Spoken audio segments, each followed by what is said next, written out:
દેવભૂમિ દ્વારકા જિલ્લાના મુખ્ય મથક જામખંભાળિયામાં પાણી પુરવઠા વિભાગ દ્વારા ઘી ડેમ સામે પાણી લાખો રૂપિયાના ખર્ચે પાણીનો નવો ટાંકો બનાવવામાં આવી રહ્યો છે।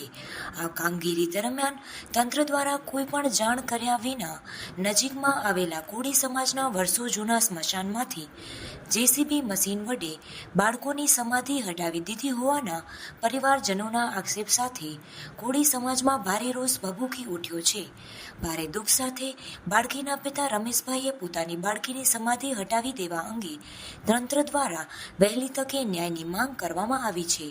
ન્યાય નહીં મળે તો બાળકીના પિતા દ્વારા ધર્મ પરિવર્તન તેમજ આત્મવિલોપન કરવાની ચીમકી પણ ઉચ્ચારવામાં આવી હતી। ગંગાબેન વસરામભાઈ કોળી ઘી ડેમના અમે રહીએ છીએ। મારી દીકરીની સમાધિ પાડવામાં આવી છે પાણી પુરવઠાની। આજે વર્ષોથી અમે અહીંયા અમારા છોકરાની સમાધિ છે, આજે પાણી પુરવઠા વાળા જીસીબી મારીને રેતી અહીંયા નાખી દીધી છે, પણ અમને ન્યાય કોઈ આપ્યો નથી। આજે અમે વિનંતી કરીએ છીએ, મોદી સુધી અમે વિનંતી હાથ જોડીને કરીએ છીએ કે આજે અમને ન્યાય આપવો જોઈએ।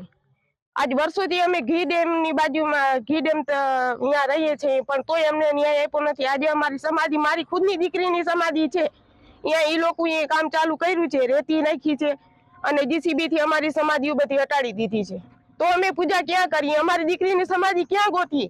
ક્યાં ગોતવા જઈએ અમારી દીકરીની સમાધિ? કે અમે અહીંયા એને જઈને ફૂલ ચડાવીએ કે એની અગરબત્તી કરીએ, શું કરીએ? આજ અમારી વિનંતી છે કે અમારી ફરિયાદ સાંભળે મોદીજી। આજે ન્યાય નહીં જડે ને તો અમે આંદોલન માથે બધા ઉતરશું। આજે અમને ન્યાય જડવો જ જોઈએ।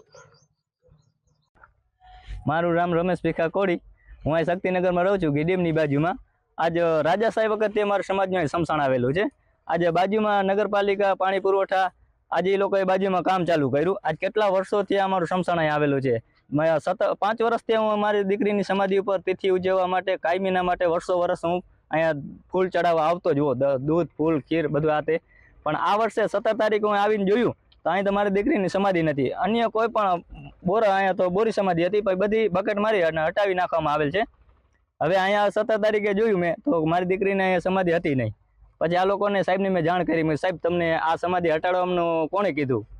કોઈ સાહેબે કીધું? તો એ મને સાહેબોનું નામ આપ્યું। મેં સાહેબોને કીધું કે પુરવઠા શાખાના સાહેબો છે, મેં એને ફોન કરીને કીધું કે સાહેબ તમે મને જાણ તો કરવી હતી કે આ તમે સમાધિ હટાડી નાખી। તો મને કે ભાઈ અમે ત્યાં કાંઈ જોયું નથી, કે અહીં સમાધિ હતી નહીં, કે એટલે અમે કે બકેટ માર્યો કે જીસીબી આકી કે। મેં તો કાંઈ વાંધો નહીં સાહેબ। તો મને સાહેબને કીધું સાહેબ હવે તમે શું કહો છો? મારી દીકરીને મને સમાધિ હતી એવી જોઈ છે। તે કે તું ખોટું બોલે છે કે। મેં તો સાહેબ મારી દીકરીની સમાધિ હોય, બાપની વેદના જે બોલતી હોય કાંઈ ખોટી ના હોય। આજે એ દીકરીની સમાધિને વિષયને લઈ હું આજે ઉપવાસ આંદોલનમાંથી ઉતરીશ, ધર્મ પરિવર્તન કરીશ અને જો કોઈ પણ નિરાકરણ કરવામાં નહીં આવે તો આત્મવિલાસ કરીશ। એનો જવાબદાર અહીંના બાંધકામના જે હોય પણ અધિકારી જે પણ હોય એ રહેશે।